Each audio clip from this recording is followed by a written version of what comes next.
Assalamualaikum warahmatullahi wabarakatuh. Waalaikumsalam warahmatullahi wabarakatuh. Yang terhormat Ibu Novianti SPDSI MBD selaku Kepala SMP Pesawat. Yang saya hormati Bapak Ibu Wakil Kepala Sekolah. Yang saya banggakan Bapak Ibu Guru dan tenaga pendidikan MBD Pesawat. Terima kasih saya ucapkan kepada Bapak Ibu Guru semua yang sudah berkenan hadir dalam acara diseminasi budaya positif dalam rangka aksi nyata dari saya belajar modul tentang budaya positif. Jadi harapan saya adalah dengan saya membagikan apa yang sudah saya pelajari tentang budaya positif ini, bukan berarti nanti saya mau menggurui atau sok pintar gitu ya Bapak Ibu. Tapi harapan saya adalah nanti kita bisa sama-sama mengerti konsep-konsep inti budaya positif, dan juga nanti kita bisa sama-sama menerapkan konsep-konsep tersebut di lingkungan sekolah kita sehingga bisa terwujudnya budaya positif di sekolah. Nah, konsep-konsep budaya positif itu apa saja Bapak Ibu? Nah, konsep-konsep budaya positif itu yang pertama ada perubahan paradigma belajar, disiplin positif, nilai-nilai kebajikan, kebutuhan dasar manusia, motivasi perilaku manusia, posisi kontrol guru, keyakinan kelas, dan segitiga restitusi. Konsep inti budaya positif yaitu ada perubahan paradigma belajar, disiplin positif, nilai-nilai kebajikan, kebutuhan dasar manusia, motivasi perilaku manusia, posisi kontrol guru, keyakinan kelas, dan segitiga restitusi. Nah, Bapak Ibu, sebenarnya budaya positif ini apa sih Bapak Ibu? Apakah sudah ada yang pernah mendengar tentang apa itu budaya positif? Mungkin bisa kita ambil dari kata-kata intinya dulu ya Bapak Ibu. Budaya, sesuatu yang membudaya itu artinya sesuatu yang gimana Bapak Ibu? Menjadi kebiasaan. Oke, berarti kalau budaya positif adalah kebiasaan-kebiasaan positif yang terjadi di lingkungan sekolah, baik nanti dilakukan oleh Bapak Ibu gurunya, atau oleh muridnya, atau oleh tenaga pendidiknya. Jadi semua warga sekolah itu semua melakukan budaya positif.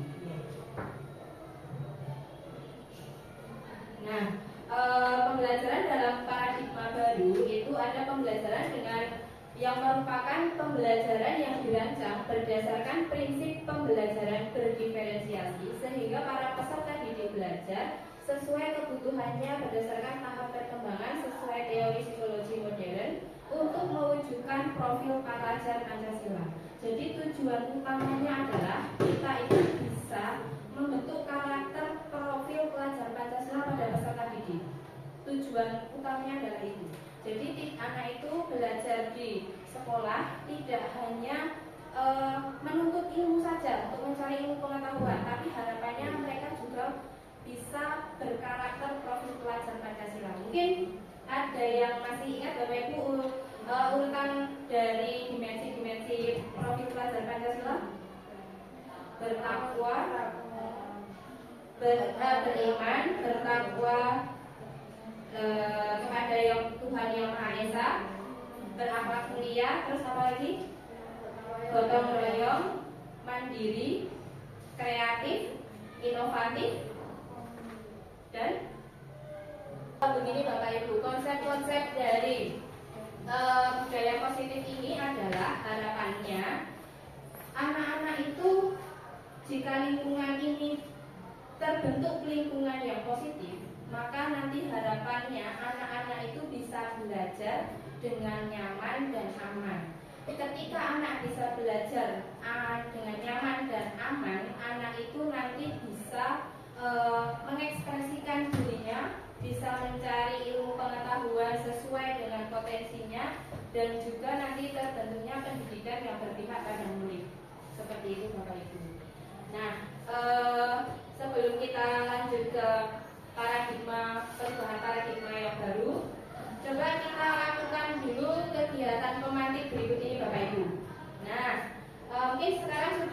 saling berkelompok ya ini ya. Duduknya sudah berpasang-pasangan belum? Pas ya. 1, 2, 3. Mungkin Bu Dewi bisa dengan Bu Tri. Oke. Pak Bo bisa dengan Pak Pake. Nah, kalau punya pasangan boleh bertiga Bu, boleh bertiga. Nah, oke. Silakan coba berpasangan dua-dua, saling memerintah nanti gantian. Yang satu mengepalkan tangan, ya mengepalkan kedua tangan. Nah, anggap saja, bayangkan bahwa yang kalian kepal itu adalah sesuatu yang paling berharga untuk Bapak Ibu. Nah, yang teman satunya itu mencoba untuk membujuk agar kepalan itu terbuka.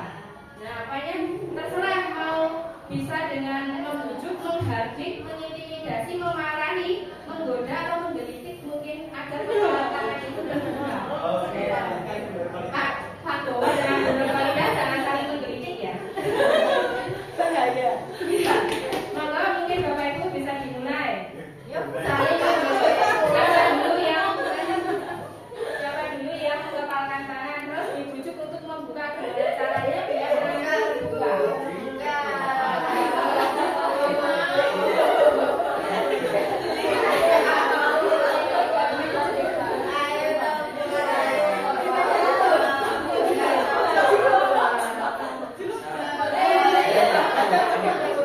Oke, sekarang bisa gantian. Gantian. Yang satu membujuk, yang satu mengepalkan tangan.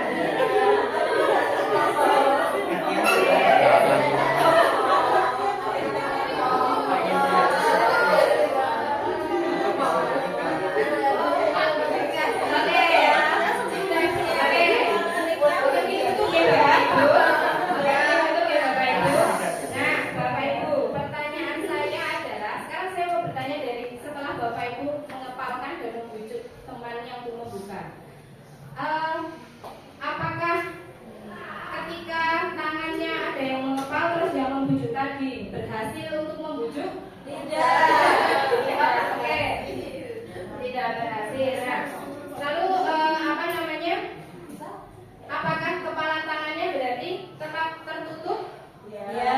Ya, coba saya ingin tanya mungkin Bu Novi dengan Bu Dati. Tadi siapa duluan yang mengepalkan tangan? Bu Dati. Oh, Bu Dati dulu yang mengepalkan tangan. Terus Bu Novi apakah berhasil membujuk Bu Dati? Tidak. Oke, kalau kebalikannya apakah ketika Bu Novi mengepalkan tangan dan Bu Dati membujuk Bu Novi apakah berhasil membuka tangan? Tidak. Oke. Terus berarti sekarang katanya sama yang Pak Bowo dengan Bu Nur. Berarti kayaknya saya lihat Pak Bowo sempat membuka tangan ya? Karena saya membuka tangan. Iya, Pak. Karena saya membuka tangan, maka dari itu Gunurbalita juga membuka tangan. Tapi mungkin kalau saya tidak membuka tangan, kemungkinan besar Gunurbalita tidak membuka. Oke, siap. Terima kasih Pak Bowo. Oke, baik. Nah, Bapak Ibu, kira-kira sekarang kita tanyakan. Kira-kira siapa yang bisa mengontrol orang kalian atau Bapak Ibu itu membuka dan menutup tangan? Oh, Bu, bisa masuk Bu. Oke, Bapak Ibu, saya ulangi pertanyaannya. Kira-kira siapa yang memegang kendali Bapak Ibu dalam membuka dan menutup telapak tangan Bapak Ibu tadi? Ya, yang punya tangan. Nggak punya tangan kalian sendiri, Bapak Ibu sendiri ya. Nah, sudah dibujuk, sudah digelitik-gelitik, tapi tetap tidak terbuka. Yaitu artinya yang memegang kendali adalah tetap diri kita sendiri. Sedangkan tadi Pak Bowo dengan Bu Nur mau membuka tangan karena rekannya juga membuka tangan. Nah, itu Bapak Ibu, itu adalah salah satu contoh bahwa yang memegang kendali atas kemauan kita sendiri, yang atas tingkah laku kita itu adalah kita sendiri. Begitu juga dengan murid-murid kita Bapak Ibu, bahwa yang memegang kendali atas mereka mau atau tidak mau melakukan sesuatu itu ya adalah yang murid itu sendiri, seperti itu. Nah, kenapa kalau misalkan tadi tangan itu karena dirinya itu mau dikontrol oleh orang lain. Ya, jadi karena dia membiarkan dirinya sendiri untuk dikontrol oleh orang lain. Nah, masalahnya Bapak Ibu, dalam teori kontrol ini itu terdapat miskonsepsi tentang teori kontrol. Menurut psikiater dan pendidik Dr. William Glasser, dalam teori kontrol yang kemudian dikembangkan menjadi choice theory, meluruskan beberapa miskonsepsi tentang makna kontrol. Yang pertama adalah ilusi guru mengontrol murid. Yang kedua, ilusi bahwa kritik dan membuat merasa bersalah mampu menguatkan murid. Ilusi bahwa semua penguatan positif efektif dan bermanfaat. Dan ilusi bahwa orang dewasa berhak memaksa. Dan ini maksudnya bagaimana Bapak Ibu? Maksudnya, contohnya adalah ilusi guru mengontrol murid. Sebenarnya seperti yang sudah Bapak Ibu praktekkan tadi, bahwa yang mengontrol dirinya itu adalah diri sendiri. Begitu juga murid. Ketika murid itu mau belajar, ya harapannya adalah itu kontrol atas dirinya sendiri. Nah, ketika Bapak Ibu menyuruh murid atau memberikan perintah kepada murid, terus murid itu mau melakukan, itu artinya murid itu mau dikontrol oleh gurunya. Nah, tapi kadang Bapak Ibu juga sering menemui ya, anak-anak itu kadang diminta tolong atau mungkin diminta melakukan sesuatu sama sekali tidak mau. Itu karena dirinya sama sekali tidak mau dikontrol oleh orang lain.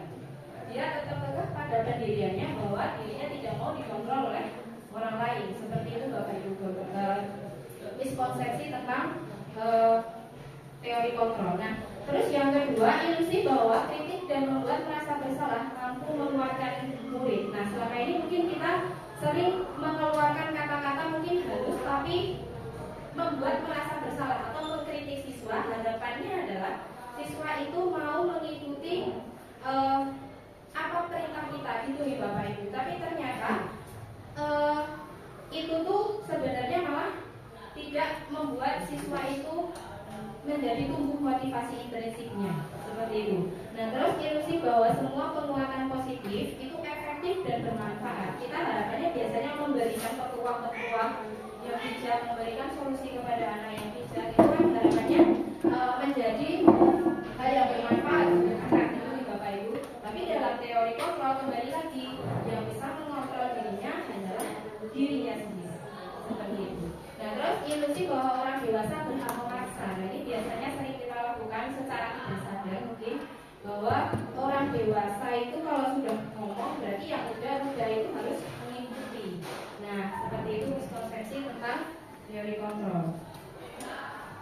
Yang berikutnya, lalu bagaimana seseorang bisa berubah dari paradigma stimulus respon kepada pendekatan teori kontrol. Nah, ini menurut Stephen R. Covey dalam Principle Centered Leadership tahun 1991 itu mengatakan bahwa bila kita ingin membuat kemajuan perlahan, sedikit demi sedikit ubahlah sikap atau perilaku Anda. Namun, bila kita ingin memperbaiki cara utama kita, maka kita perlu mengubah kerangka acuan kita. Ubahlah bagaimana Anda melihat dunia, bagaimana Anda berpikir tentang manusia. Ubahlah paradigma Anda, skema pemahaman dan penjelasan aspek-aspek tertentu tentang realitas. Gitu ya Bapak Ibu. Nah, ini saya sajikan bedanya dari stimulus respon dengan teori kontrol. Misalkan seperti kebutuhan itu, menurut kita kebutuhan kita itu sama. Kita memandang murid itu bahwa murid memiliki kebutuhan yang sama. Padahal pada kenyataannya murid itu memiliki kebutuhan yang berbeda-beda. Lalu semua orang melihat hal yang sama. Padahal setiap orang itu memiliki gambaran dan gagasannya masing-masing. Gitu nih Bapak Ibu. Lalu mungkin kadang kita melakukan pemaksaan pada saat rujukan itu gagal. Kalau kita mencoba membujuk, kita paksa, harapannya biar berhasil gitu ya. Tapi sebenarnya dalam teori kontrol itu kolaborasi dan konsensus menciptakan pilihan-pilihan yang baru. Kita selain kita itu membujuk, kita itu memaksa, kita itu bisa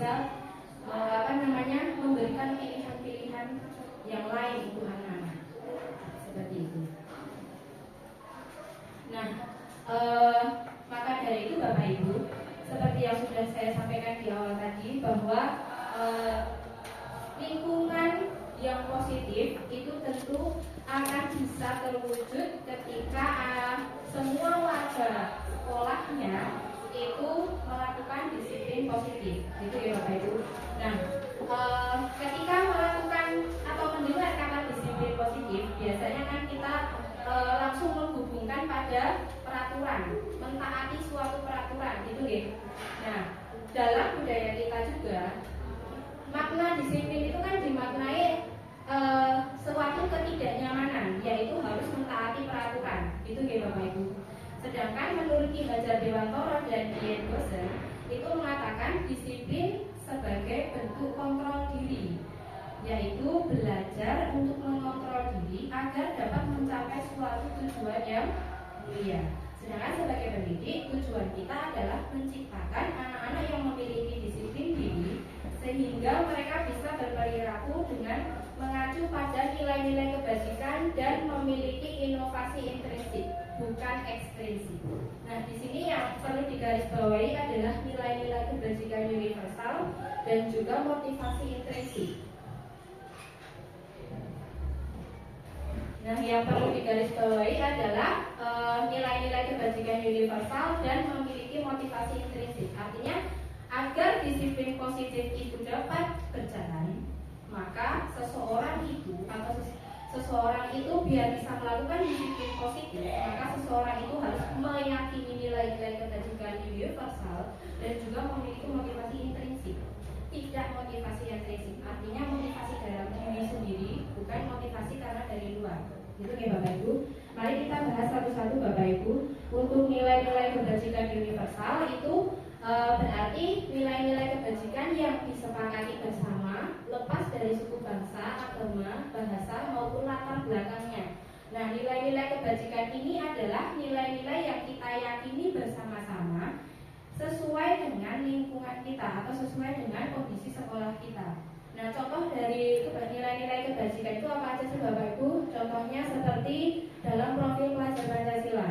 Ada nilai-nilai beriman, bertakwa kepada Tuhan Yang Maha Esa dan berakhlak mulia. Yang kedua, mandiri, bernalar kritis, berkebinekaan global, gotong royong dan kreatif. Sedangkan menurut IPO Primary Years Program itu ada nilai-nilai toleransi, rasa hormat, integritas, mandiri, menghargai, antusias, empati, keingin-tahuan, kreativitas, kerjasama, percaya diri dan komitmen. Sedangkan dari keterampilan hidup atau life skill itu ada nilai-nilai dapat dipercaya, lurus hati, pendengar yang aktif, tidak merendahkan orang lain dan memberikan yang terbaik dari diri. Sangat banyak ya Bapak Ibu, dan nilai-nilai kebajikan universal itu masih lebih banyak lagi dari ini Bapak Ibu. Ini adalah sedikit contoh dari nilai-nilai kebajikan. Dan apakah kita harus melakukan semua ini? Tentu tidak Bapak Ibu.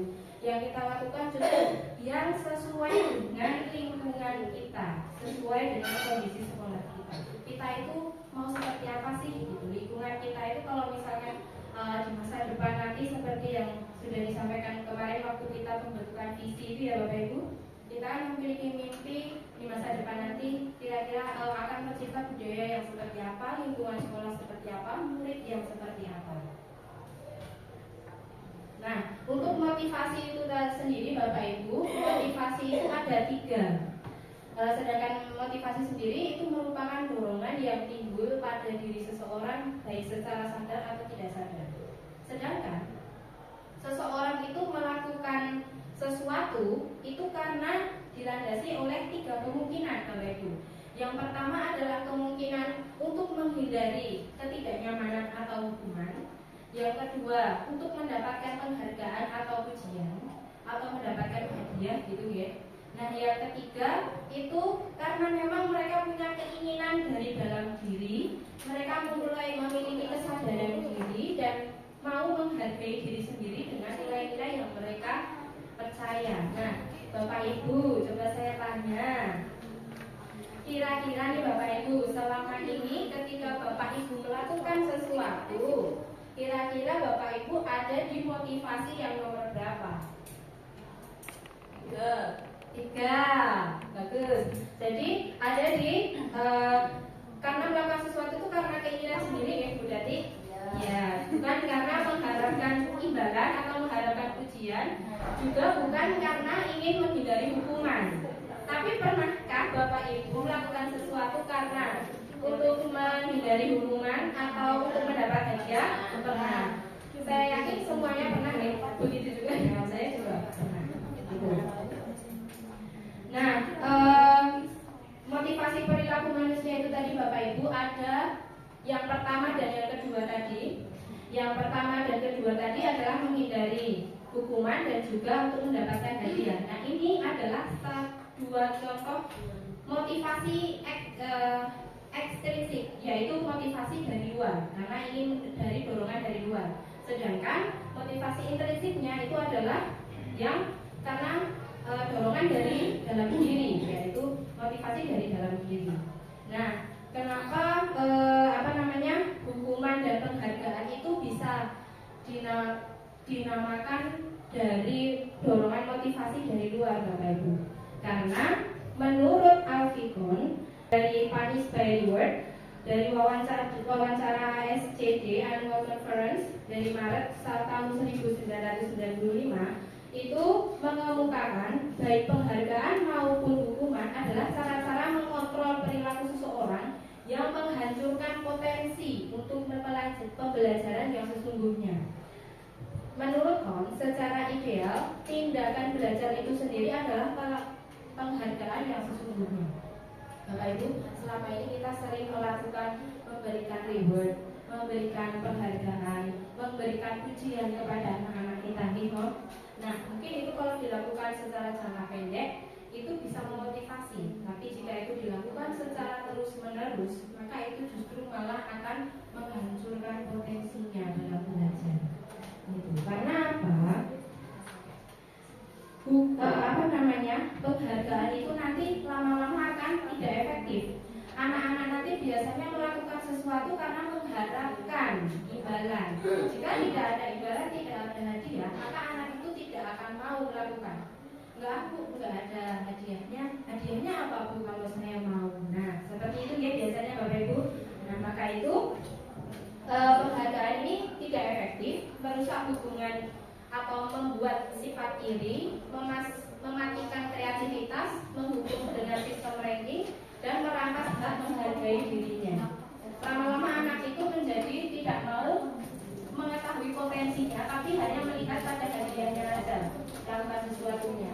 Nah, sedangkan hukuman itu membuat menyakitkan, tidak rasa nyaman, murid menjadi takut, sifatnya memaksa, dan murid menyembunyikan kesalahan atau murid menjadi rendah diri.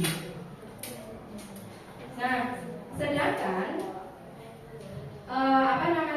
konsep disiplin yang membuat murid itu memiliki identitas sukses atau apa yang harus kita lakukan agar anak itu mau disiplin itu bisa dengan konsekuensi dan juga restitusi. Oke. Nah, restitusi itu apa sih? Mungkin Bapak Ibu sudah pernah mendengar restitusi sebelumnya? Pernah ya? Ya, restitusi adalah proses menciptakan kondisi bagi murid untuk memperbaiki kesalahan mereka sehingga mereka bisa kembali pada kelompok mereka dengan karakter yang lebih kuat. Ini menurut dosen tahun 2004. Nah, sedangkan restitusi itu juga merupakan proses kolaboratif yang mengajarkan murid untuk mencari solusi untuk masalah mereka dan membantu murid berpikir tentang seperti apa mereka inginkan dan bagaimana mereka harus memperlakukan orang lain. Nah, sedang kalau dalam hukuman tadi, hukuman dan penghargaan, kita nggak akan mau tahu orang itu nanti mau bagaimana gitu ya. Dia alasannya apa, nggak tahu. Yang penting kamu melakukan kesalahan, hukum kayak gitu. Nah, sedangkan dalam restitusi itu kita tanya dulu alasannya apa, terus kenapa melakukannya, perasaannya bagaimana, terus nanti baru kita membantu anaknya itu untuk mencari solusi atas masalah yang sudah dia tuju.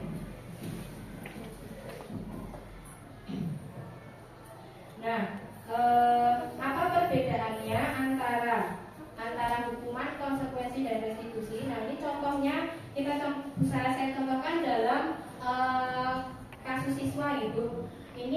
siswa sering tidak mengerjakan PR. Nah, ini biasanya kalau dalam hukuman itu berarti guru menghukum siswa tersebut berhormat bendera selama 10 menit, lalu guru marah dan murid menjadi takut. Nah, itu berarti adalah salah satu contoh menghukum. Sedangkan konsekuensi, guru memberikan konsekuensi untuk mengerjakan PR-nya saat istirahat atau dikerjakan sebanyak 3 kali lipat. Guru tegas dan siswa menghormati peraturan. Nah, biasanya dalam konsekuensi ini tetap sama dengan menghukum. Hanya kalau dalam konsekuensi menghukum itu berarti kita memiliki kesepakatan dulu dengan anak-anak. Kira-kira karena kamu melakukan tindakan ini, kesalahan ini, kira-kira hukumannya apa? Kira-kira konsekuensinya apa? Apa yang akan kamu lakukan untuk memperbaiki kesalahanmu? Nah, sedangkan dalam restitusi itu guru menanyakan keyakinan kelas atau dirinya dan membantu siswa menyelesaikan masalahnya. Guru terbuka dan siswa menghormati dirinya dan orang lain. Maka ini seperti yang saya bilang tadi bahwa dalam restitusi itu kita tanya dulu kepada anaknya. Anaknya itu tadi alasannya apa, terus kita membantu anak itu untuk menyelesaikan masalahnya sendiri. Nah, Bapak Ibu,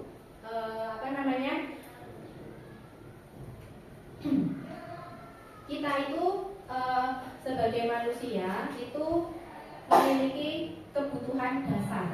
Sebagai manusia, kebutuhan dasar itu dalam kita melakukan tindakan, kita itu pasti selalu memiliki tujuan tertentu atau alasan tertentu. Nah, biasanya semua yang dilakukan itu untuk mendapatkan apa yang kita inginkan. Nah, sebenarnya apa sih kebutuhan dasar manusia itu? Kebutuhan dasar manusia itu ada 5, Bapak Ibu, yaitu untuk bertahan hidup, untuk mendapatkan kebebasan, lalu untuk mendapatkan kesenangan atau kasih sayang, dan juga untuk mendapatkan pengakuan dan untuk mendapatkan kekuasaan. Itu ya Bapak Ibu. Nah, kira-kira Bapak Ibu biasanya kalau Bapak Ibu melakukan sesuatu itu sekarang apakah kebutuhan 5 kebutuhan dasar manusia itu sama Bapak Ibu sudah terpenuhi? Belum. Nah, pasti kita akan selalu merasa belum terpenuhi ya Bapak Ibu.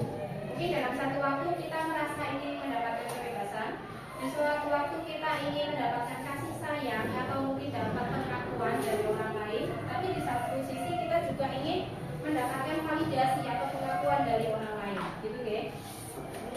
Atau mungkin kebutuhan itu 2 atau 3 itu secara bersamaan.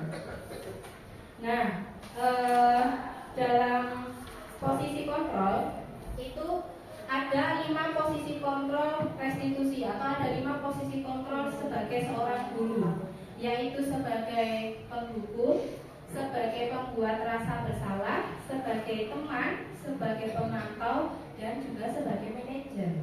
Nah, Bapak Ibu, kira-kira selama ini dalam Bapak Ibu guru mendampingi murid, itu kira-kira Bapak Ibu ada di posisi yang mana nih? Sebagai teman, benar sebagai teman. Sebagai manajer. Wow, Bu Krisna sudah sebagai manajer. Ya, manajer itu memang bukan hanya dimiliki oleh pimpinan ya Bapak Ibu. Tidak harus menjadi pimpinan dulu baru kita memiliki sikap manajer. Tapi kita juga harus semua orang itu pemimpin. Apalagi kita Bapak Ibu guru itu kita menjadi pemimpin pembelajaran di kelas kita masing-masing.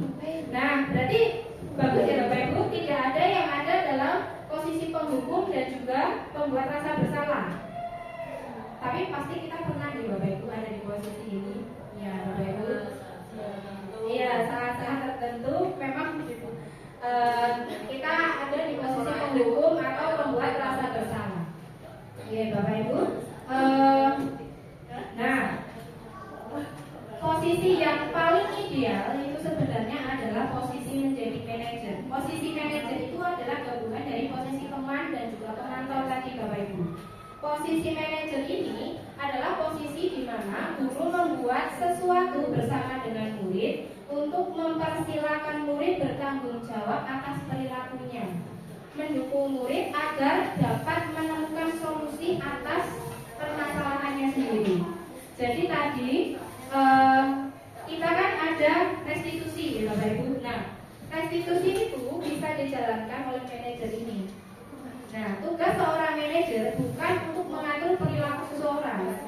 tetapi membimbing murid untuk dapat mengatur dirinya sendiri. Seorang manajer bukannya memisahkan murid dari kelompoknya, tetapi mengembalikan murid tersebut ke kelompoknya dengan lebih baik. Itu ya Bapak Ibu. Ya, bahasa Jawa.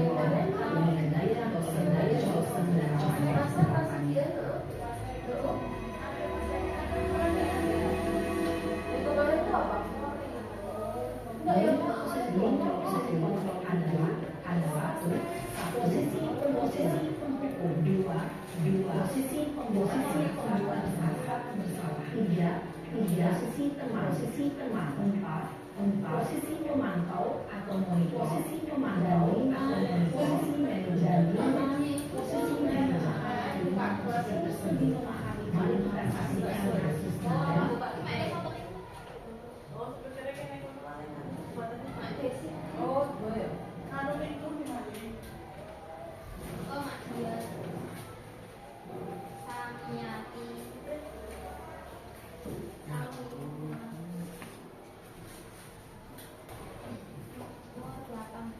Ayo penambahan. Ayo sapa orang ayo. Apa saja?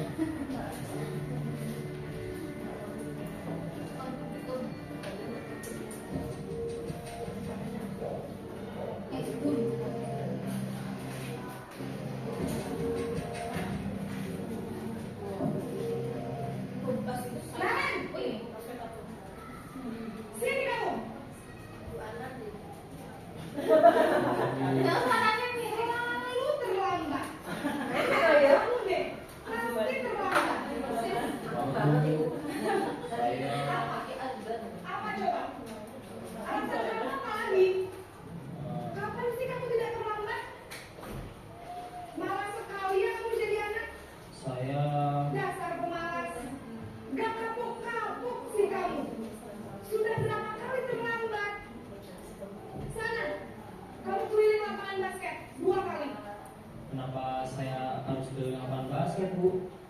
Kenapa? Kamu lewat Ibu. Berani-beraninya jawab. Sudah terlambat, masih berani jawab bukan? Sekarang, keliling lapangan basket 5 kali sekalian. Biar kapok. Cepat. Pergi sana ke lapangan basket. Pembas exciting. Posisi untuk biasanya berbicara dengan nada tinggi, menghardik, menunjuk-nunjuk, menyakiti, dan menyindir. Hukuman bisa berupa fisik maupun psikis. Ibu dan bapak guru hebat. Dampak yang terjadi pada murid ketika guru berada pada posisi penghukum adalah murid cenderung akan memberontak, bahkan menyimpan dendam.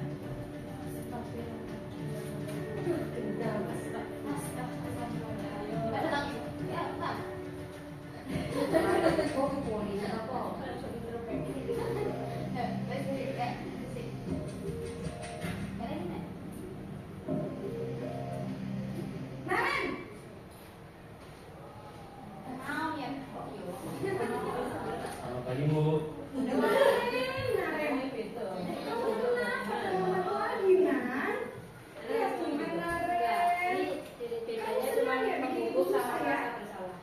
Kalau kamu terlambat lagi, nanti ibu yang ditegur bapak kepala sekolah, nak.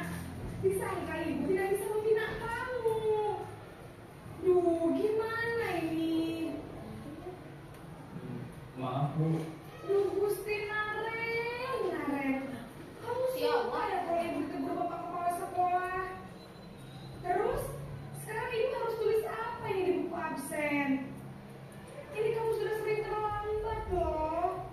Ibu harus apa coba? Maaf, Bu. Maaf sekali.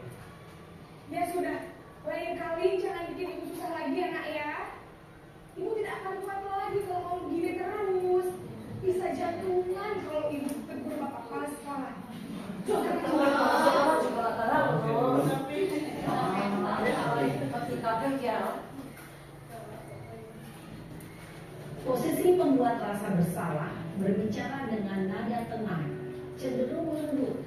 Namun kata-kata yang diutarakan membuat murid merasa menjadi orang yang gagal, memandang buruk dirinya sendiri, merasa tidak berharga, dan tidak sanggup membahagiakan orang lain.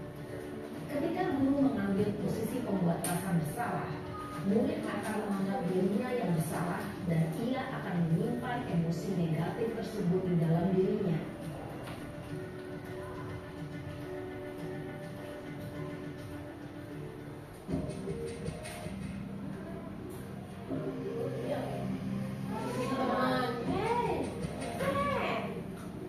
Ini bedanya di kata-katanya Bapak Ibu.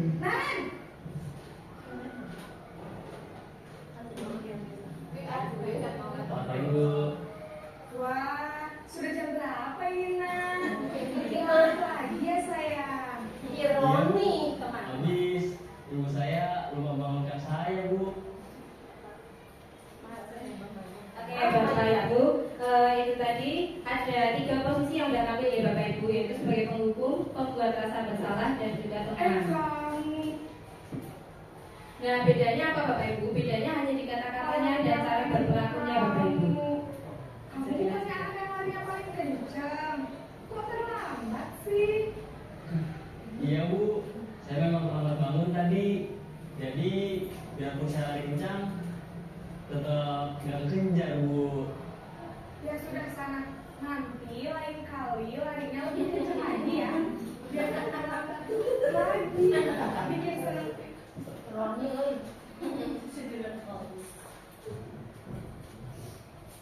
Ibu, demi ibu, bisa?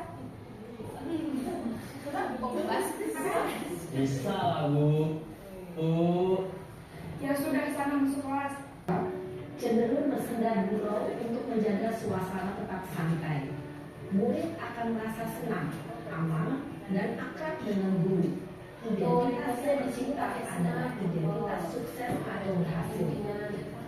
Namun, perlu diingat, karena ini masih golongan eksternal, maka ada faktor ketergantungan dari murid kepada orang tertentu. Di sini, guru absennya, sehingga di lain waktu, murid bisa berperilaku baik, namun hanya kepada orang-orang tertentu saja.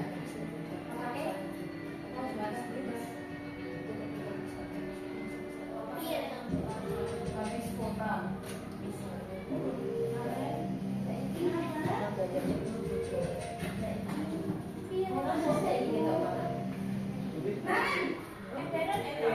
Oh iya, Allah misalnya tak Bu, Nah, Ren, apa peraturan sekolah kita tentang jam berapa kita harus masuk sekolah, Nak? kita harus di sekolah jam 7, Bu.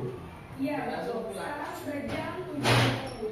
Nah, Ren sudah tahu konsekuensinya jika terlambat hadir. Paham, Bu. Saya harus tinggal kelas pas jam istirahat selama 20 menit. Iya, benar. Konsekuensinya demikian. Jadi nanti jam 9.30 pas istirahat, kamu harus tinggal di kelas, kerjakan tugas tambahan untuk ketertinggalan kamu, ya? Baik, Bu. Posisi pemantau mengandalkan penghitungan atau data untuk mengontrol murid. Guru mengarahkan murid berdasarkan peraturan dan konsekuensi. Seorang pemantau menunjukkan bahasa tubuh dan ekspresi wajah yang datar dan cenderung formal.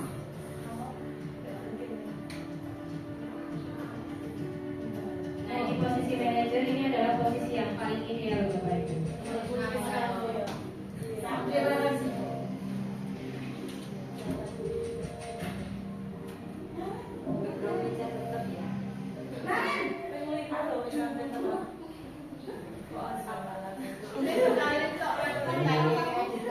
Selamat pagi, Naren. Maaf, Bu. Saya terlambat. Iya, sekolah masuknya jam 7, sekarang sudah jam 7.20. Jadi sekarang bagaimana ini, Naren? Maaf, Bu. Saya lupa setel alarm saya semalam. Baiklah, menurut kamu, keyakinan sekolah yang mana yang perlu kamu tingkatkan? Menghadiri sendiri dan orang lain mungkin ya, Bu. Setuju. Jadi, apakah Naren meyakini prinsip saling menghormati Iya Bu, saya meyakininya. Apakah Naren bersedia memperbaiki masalah keuangan? Tidak bisa. Bersedia, Bu. Itu kayak apa ya? Saya akan untuk mendahulukan alam saya Bu. Baik, kalau Naren uangnya alarm di rumah, ada orang yang kira-kira bisa bantu mengingatkan tidak? Ada Bu, kakak saya, Kak Emma. Adalah di selain KM. Selain Kak Emma, ada ibu saya. Baik, jadi yang mengingatkan Naren adalah Kak Emma dan ibu kamu ya. Kira-kira akan mulai secara alarm kapan nih Naren? Setelah pulang sekolah, akan segera saya lakukan. Baik, jadi Naren akan setel alarm untuk bangun besok pagi dan akan diingatkan oleh kakak dan ibu dan Naren ya. Ada lagi yang mungkin perlu dilakukan Naren agar tidak terlambat bangun lagi. Tidak ada Bu. Baik Naren, terima kasih untuk kerjasama kamu. Sekarang kamu perlu kembali ke kelas untuk belajar. Baik Bu, terima kasih. Posisi manajer adalah posisi kontrol yang disarankan untuk membimbing murid memiliki sikap disiplin yang positif, yaitu murid yang mandiri, bertanggung jawab, dan dapat memecahkan masalah. Tujuan dari posisi ini adalah agar murid dapat berefleksi atas tindakannya. Guru akan dengan tulus memberikan pertanyaan-pertanyaan bermakna, sehingga membuat murid dapat belajar dari kesalahannya dan mencari sebuah solusi untuk menyelesaikannya. Ibu dan bapak guru hebat, setelah mengamati adegan kelima posisi kontrol tadi, kira-kira posisi mana yang paling ideal? Posisi mana yang dapat menunjang motivasi intrinsik murid? Ya, tentu posisi manajer. Posisi ini memang posisi ideal dan ingin dituju setiap pendidik. Pada posisi inilah, guru dapat menerapkan disiplin positif dan memihak pada murid, yang memerdekakan murid. Perjalanan seorang pendidik tentunya tidak mudah untuk sampai pada posisi seorang manajer. Namun, tujuan kita pasti, yaitu menciptakan murid-murid yang mandiri, merdeka, dan bertanggung jawab. Semoga penggambaran 5 posisi kontrol yang telah diperlihatkan ini dapat menjadi ajang refleksi bagi kita semua, agar dapat terus mengasah dan menerapkan disiplin positif yang memerdekakan murid. Mari terus berlatih dan bersemangat. Selamat menerapkan. Salam dan bahagia, Ibu dan Bapak Guru hebat.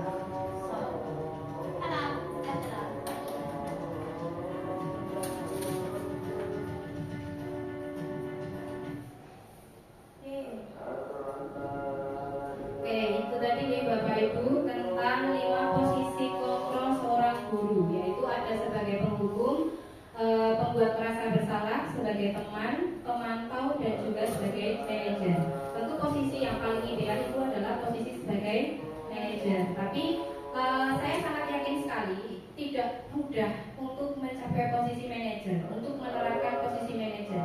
Tidak bisa langsung saja Bapak Ibu, tapi butuh waktu yang mungkin bahkan sampai bertahun-tahun untuk bisa membangun posisi manajer itu. Bahkan nanti hubungannya dalam posisi manajer tadi sempat dikatakan ya, apakah kamu meyakini keyakinan sekolah kita? Itu nih Bapak Ibu. Nah, sebenarnya Bapak Ibu, ini ada yang namanya keyakinan sekolah atau keyakinan kelas. Nah, apa bedanya keyakinan kelas dengan peraturan sekolah atau keyakinan sekolah dengan peraturan sekolah, dan mengapa kita harus menggunakan keyakinan sekolah? Tadi dalam video tadi ditanyakan keyakinan sekolah kita gitu ya, bukan peraturan sekolah kita. Nah, kenapa kok yang ditanyakan ini adalah keyakinan? Seperti kata dasarnya Bapak Ibu, yaitu keyakinan, sesuatu yang diyakini atau yang dipercaya oleh seluruh warga sekolah, gitu nih Bapak Ibu.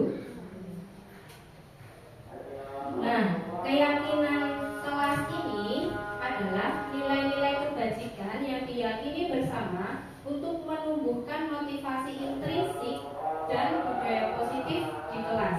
Jadi keyakinan kelas ini tadi kita sudah sempat membahas tentang nilai-nilai kebajikan universal. Nah, dari nilai-nilai kebajikan universal itu kita sudah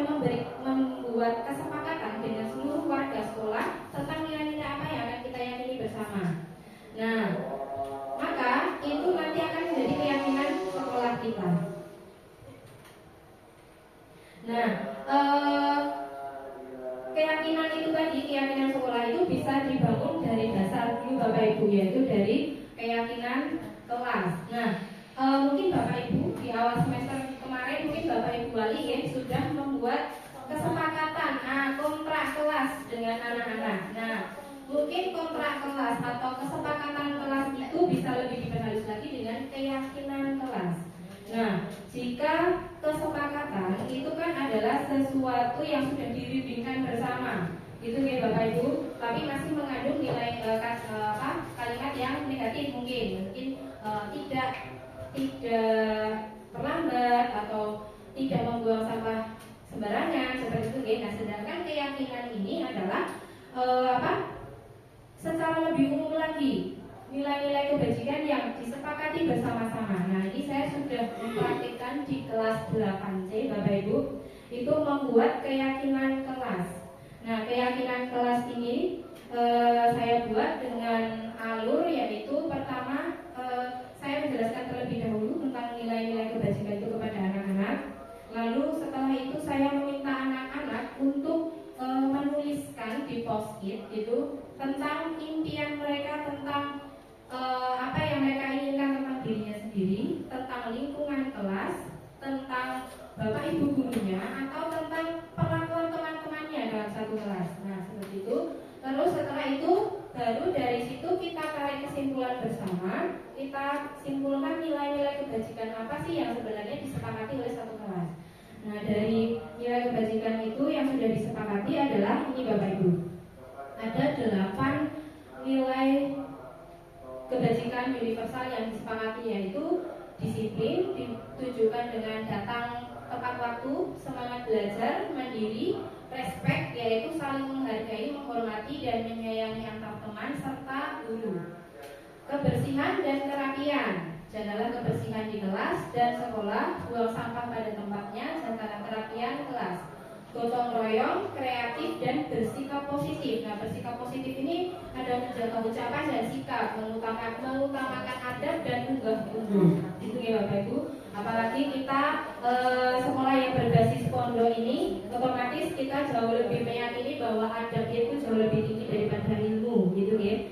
Jadi memang harus mengutamakan adab. Nah, dengan keyakinan ini Bapak Ibu, maka kita akan bisa melakukan restitusi. Kita akan bisa mencapai posisi manajer, yaitu nantinya ketika anak melakukan suatu tindakan yang mungkin tidak sesuai dengan keyakinan, bisa kita kembalikan lagi ke keyakinan kelasnya itu tadi. Seperti nanti akan saya tunjukkan video yang tentang segitiga restitusi, cara menyelesaikan masalah anak. Nah, segitiga restitusi ini adalah suatu proses dialog yang dijalankan oleh guru agar dapat menghasilkan murid yang mandiri dan bertanggung jawab.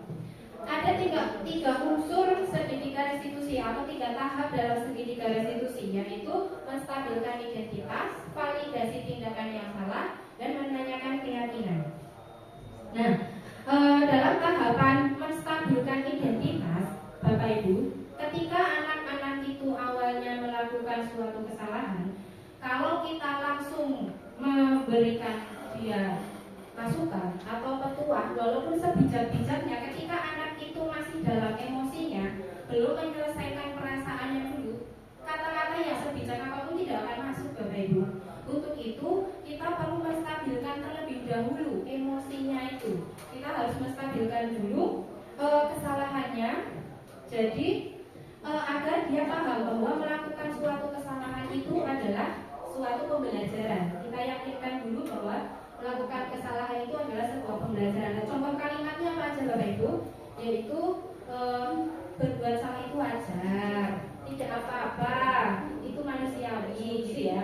Atau mungkin kamu berhak merasa seperti itu. Atau kita bisa menyampaikan ke anak, ibu di sini tidak mau mencari siapa yang salah. Ibu di sini hanya mau menengahi. Nah, seperti itu Bapak Ibu. Lalu setelah kita menstabilkan identitasnya, maka baru kita validasi tindakan yang salah, yaitu berupaya memenuhi suatu kebutuhan tertentu. Nah, tadi Bapak Ibu kita sudah belajar tentang kebutuhan dasar manusia nih Bapak Ibu. Nah, anak ketika dia melakukan suatu kesalahan atau membuat suatu masalah, itu pasti karena ada kebutuhannya yang tidak terpenuhi. dan dia melakukan itu untuk memenuhi kebutuhannya. Hanya kadang untuk memenuhi kebutuhannya itu dia melakukan tindakan yang negatif. Nah, oleh karena itu kita harus gali dulu kebutuhan apa sebenarnya yang sedang ingin dia penuhi. Mungkin dengan kata-kata kamu pasti punya alasan mengapa melakukan hal itu. Terus mengapa kamu melakukannya? Karena mempertahankan sesuatu yang penting itu baik gitu ya Bapak Ibu. Nah, setelah kita memvalidasi tindakan yang salah, maka berikutnya adalah menanyakan keyakinan. Nah, berdasarkan menanyakan keyakinan ini adalah berdasarkan prinsip teori kontrol bahwa pada dasarnya kita termotivasi secara intrinsik. Nah, di sini baru kita kembalikan ke keyakinan yang sudah kita buat tadi, yang sudah kita sepakati tadi.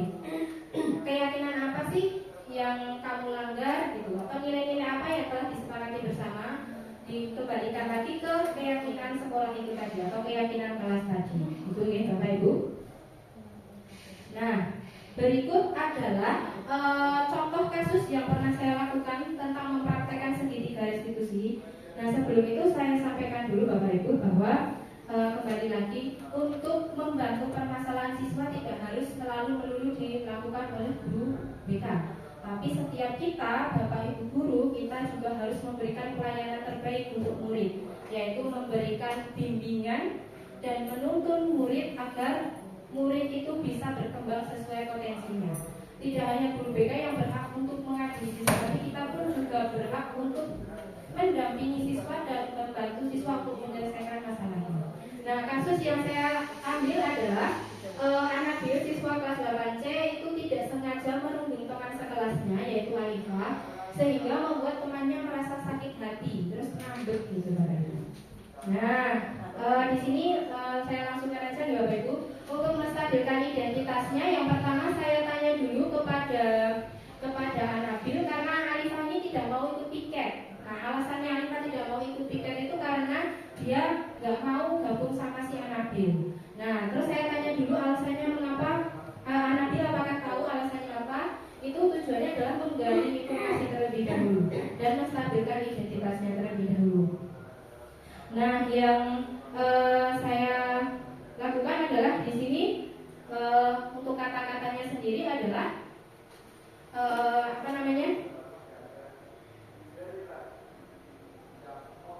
Nah, ini mungkin untuk baiklah bagaimana perasaan Anabil saat dihindari oleh Alifah. Nah, ini saya mencoba untuk menstabilkan dulu emosinya.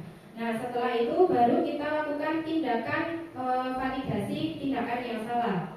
Nah, di sini bisa dengan kata-kata menurut Anabil tindakan mengatai teman seperti tadi apakah benar atau salah. Nah, seperti itu. Maka dia akan mengakui bahwa perbuatannya itu adalah salah. Itu ya Bapak Ibu.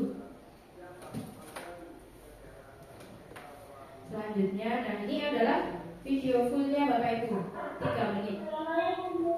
Waalaikumsalam. Kecil. Anak-anak mengambil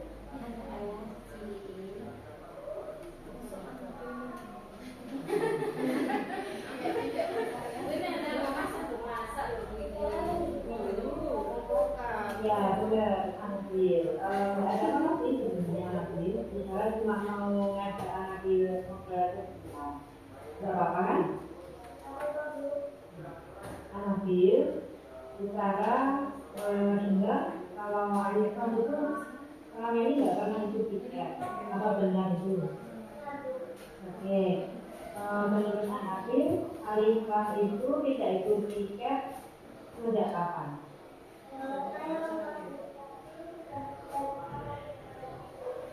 Oh gitu. Menurut Anabil, kenapa Alifah tidak pernah ikut tiket?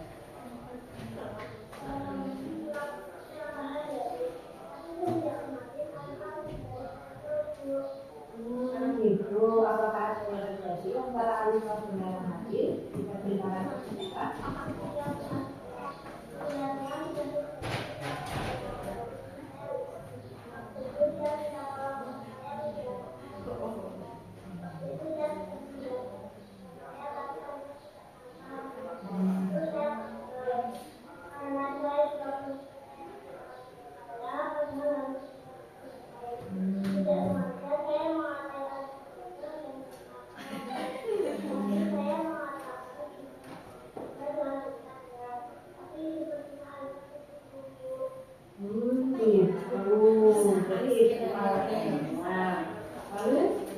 wisata. Baiklah. Gimana perasaan Nabi saat ini dari Alifah?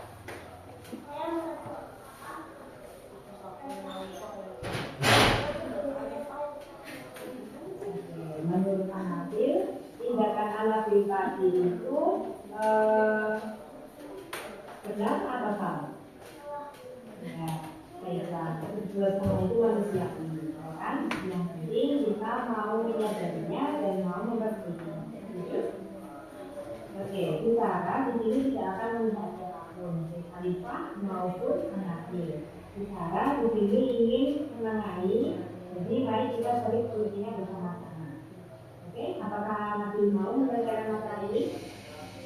Oke. Nah, sekarang mari kita ingat keyakinan kelas kita. Kita sudah membuat keyakinan kelas kita bersama-sama, kan? Nah, menurut Hanafi, kesepakatan mana yang belum Hanafi lakukan? Ya, betul sekali. Apakah menjadi sama teman dan bersikap positif itu penting untuk kamu? Oke, benar sekali. Apa yang akan kamu lakukan untuk memperbaiki masalah ini? Saya akan berusaha.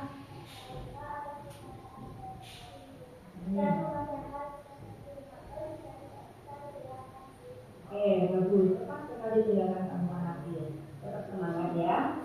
Sekarang silakan kamu kembali ke pondok. Ya. Sebenarnya ada kasus Khalifah. Ini kan kasus 2, Khalifah itu kasus 1, cuma tidak saya bayangkan. Atau mau lihat? Gak usah ya, Jangan ya, Oke, Bapak Ibu, kita sudah sampai pada tahap terakhir yaitu penutup. Oke, itu tadi ya Bapak Ibu. Ada hal yang saya lupa untuk sampaikan Bapak Ibu, yaitu tentang tadi keyakinan sekolah. Jadi apa bedanya keyakinan sekolah dengan peraturan sekolah? Jika peraturan sekolah itu kan yang membuat adalah lembaga atau kita sendiri ya Bapak Ibu, tanpa kita mengajak murid atau melibatkan murid untuk membuatnya. Nah, sedangkan keyakinan itu dibuat dengan kita melibatkan seluruh warga sekolah dalam membuat keyakinan tersebut. Nah, nanti di situ kita akan tahu apa yang diinginkan anak dan apa yang harus diinginkan oleh Bapak Ibu guru dan apa yang akan dijalankan oleh suatu lembaga. Tapi kembali lagi Bapak Ibu, kita tidak bisa mengakomodasi semua yang diinginkan oleh anak. Tentu kita memiliki batas-batas atau range, gitu ya Bapak Ibu, untuk membuat keyakinan kelas itu. Begitu Bapak Ibu. Harapannya adalah ketika keyakinan kelas itu dibuat oleh murid juga, melibatkan murid, itu harapannya adalah mereka bisa membuat sendiri, otomatis mereka juga akan melakukannya, mereka akan mentaatinya sendiri, begitu Bapak Ibu. Maka harapannya adalah hal-hal yang melenceng dari keyakinan kelas itu akan diminimalisir. Seperti itu ya Bapak Ibu. Nah, untuk yang terakhir Bapak Ibu, penutup dalam penerapan program disiplin positif, hendaknya guru memiliki standar kepribadian profesional dan sosial yang baik, di mana guru mampu merefleksikan dirinya dalam posisi kontrol saat ini. Bagaimana perjalanan dirinya sebagai among atau sebagai manajer yang menuntun murid-muridnya menjadi insan yang mandiri, merdeka, dan bertanggung jawab dari standar nasional pendidikan. Ini itu dulu Bapak Ibu dari saya. Terima kasih. Nah, Bapak Ibu, sebelum saya tutup, mungkin ada pertanyaan dari sepanjangnya pemaparan saya tadi. Mungkin 1 atau 2 pertanyaan mawon, nggih? Mungkin ada yang mau ditanyakan terkait materi yang saya sampaikan hari ini.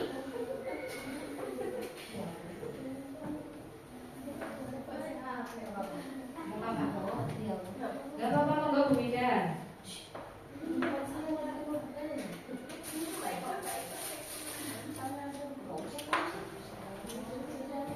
Ya 2, Bu Ida sama siapa? Bu Nori mungkin.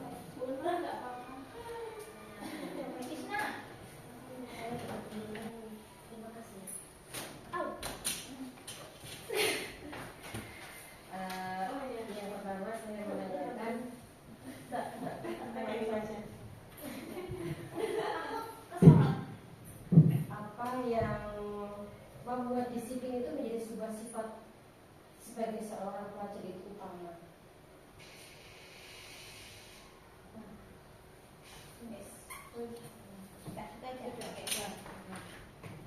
Itu ada yang lain. Kalau ada yang lain tuh. Jadi saya pikir juga ini. Oh, ada dari Bu Mufi sebenarnya. Oke, tadi pertanyaan dari Bu Bida adalah apa yang membuat disiplin positif itu menjadi hal yang utama? Itu deh, Bu Bida. Oke, Bapak Ibu, menurut saya atau sepengetahuan saya ya Bapak Ibu, ketika anak itu memiliki disiplin positif, artinya anak itu sudah bisa mengontrol dirinya, sudah memiliki keyakinan dalam dirinya untuk melakukan kebijakan, nilai-nilai kebijakan, dan juga memiliki motivasi dalam dirinya.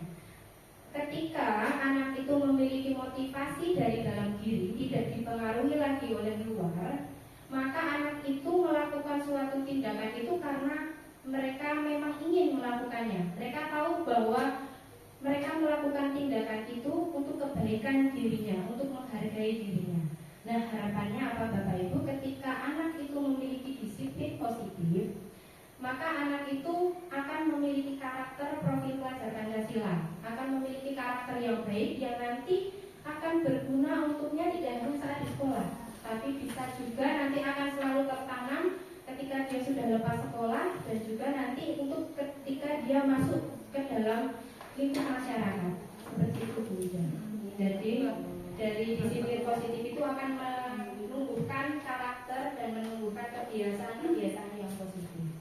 Maka sangat penting sekali disiplin positif itu dimiliki oleh seluruh warga sekolah seperti itu. Mungkin ada yang mau ditanyakan lagi? Ada belum? Ya, terima kasih atas kesempatannya. Saya mendapatkan ilmu banyak sekali ya, banyak sekali materi pada siang hari ini. Saya kemudian ada apa ya istilahnya? Tadi ketika ada pembentukan keyakinan kelas, kemudian saya terbayang untuk membangun keyakinan sekolah. Nah, kalau untuk di sekolah kita, saya rasa sebenarnya bisa sih, cuman karena lokasi kita kan nggak memungkinkan ya. Terus kemudian itu ada bayangan kita mengumpulkan seluruh warga sekolah, baik itu guru dan siswa, kita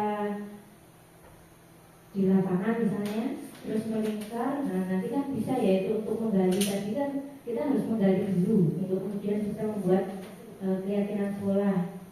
Ya memang agak susah juga sih, cuman kalau misalnya kita mau ya kita pasti bisa ya. Terus yang menjadi ini juga apa namanya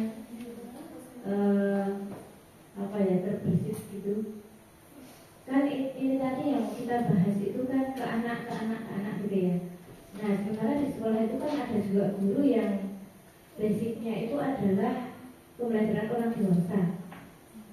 Nah kemudian dia jadi berpikir apa kemudian nanti kita juga bisa ketika kita akan membuat keyakinan, tetapi kan karena